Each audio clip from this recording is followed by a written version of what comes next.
OECD는 어제 올해 우리 경제 성장률을 2.3%에서 2.2%로 하향 조정했습니다. 기재부 한은이 제시한 2.2%와 2.1% 수준에서 크게 벗어나진 않았지만 글로벌 경제 성장률은 종전보다 0.2%포인트 오른 2.9%로 상향하는 와중에 우리 경제는 낮춰잡았다는 점에서 시사하는 바가 큽니다. 무엇보다 현재 경기 상황을 나타내는 동행지수가 작년 5월 100.3에서 6월 100.1로 떨어진 이후에 12월까지 7개월 연속 하락했습니다. 2008년 금융위기 당시 2008년 4월부터 2009년 2월까지 11개월 연속 떨어진 이래 최장기 내림세를 보이고 있다는 점도 문제입니다. 지난 6일 이창용 한국은행 총재와 최상목 경제부총리가 거시정책 협의를 열고 우리 경제의 구조적 문제, 해결 방안 등을 논의했다고 합니다. 한은과 기재부의 정책 협의를 기관장급으로 확대해 우리 경제의 구조적 문제를 진단하고 해법을 모색하는 것은 바람직한 일입니다.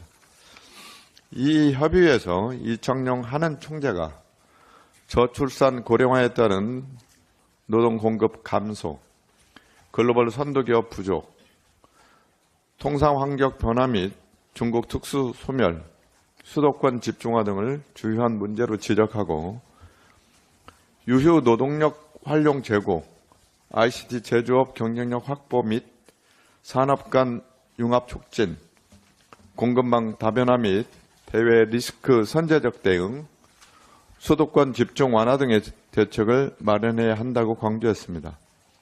저도 이 자리에서 여러 번 말씀드린 우리 경제의 문제고 해법입니다. 특히 저출생과 수도권 집중은 때려야 뗄 수 없는 동전의 양면입니다. 수도권 집중으로 인한 경쟁 압력이 청년 세대가 출산을 기피하는 핵심 원인 중 하나로 드러난 지 오래입니다.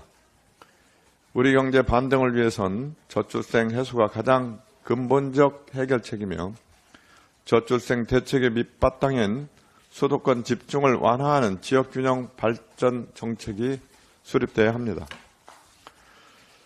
그런데 정부 여당은 이런 구조적 진단에 대한 해법을 진지하게 고민하고 추진하는 모습이 보이지 않습니다.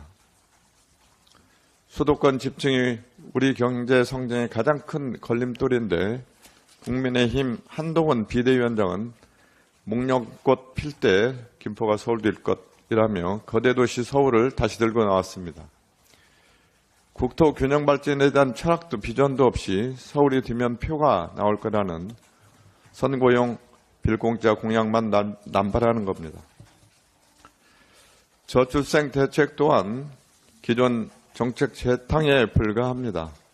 국민에게 아이를 낳으면 국가가 키워준다는 믿음을 줄 수 있는 실질적인 대책이 보이지 않습니다. 부영에서 21년 이후 아이를 낳은 직원에게 1억 원씩 출산 장려금을 지급했다고 합니다. 출산 장려금에 대한 기업의 세제 혜택은 작년 세법 개정안에 담겼습니다. 그런데 출산 장려금을 지원받은 근로자의 소득세 증가 등 세제 지원 방안이 미비합니다. 출산 장려금 등의 세제 혜택 확대 등 청년 등의 일터에서 일가정 양립이 힘을 발휘할 수 있도록 전폭적 지원책이 마련돼야 합니다. 우리 민주당은 출산 장려금 소득세 공제 확대 등 출산이 축복이 되는 정책 마련에 당장 나설 것입니다. 한 가지 더 말씀드리겠습니다. 22대 총선이 60여일 앞으로 다가왔습니다. 선거법에 따라 선거 전 60일부터 지자체 지원을 받는 새마을 분여회 등 지역 단체의 각종 행사가 중단됩니다. 경로당 점심 봉사, 독거노인 도시락 봉사, 조선 가정에 대한 단체 지원 등 지역 단체가 맡아왔던 어려운 이웃에 대한 돌봄이 2달간 멈춰섭니다. 설을 앞두고 우리 주변 어려운 이웃에 대한 따뜻한 관심이 필요할 때입니다. 정부는 선거 기간 동안 독거노인, 장애인 등에 대한 지원이 소홀해지지 않도록 각별한 관심을 기울여 줄 것을 당부합니다. 국민 여러분 모두 따뜻한 설 명절 보내시기 바랍니다. 이상입니다.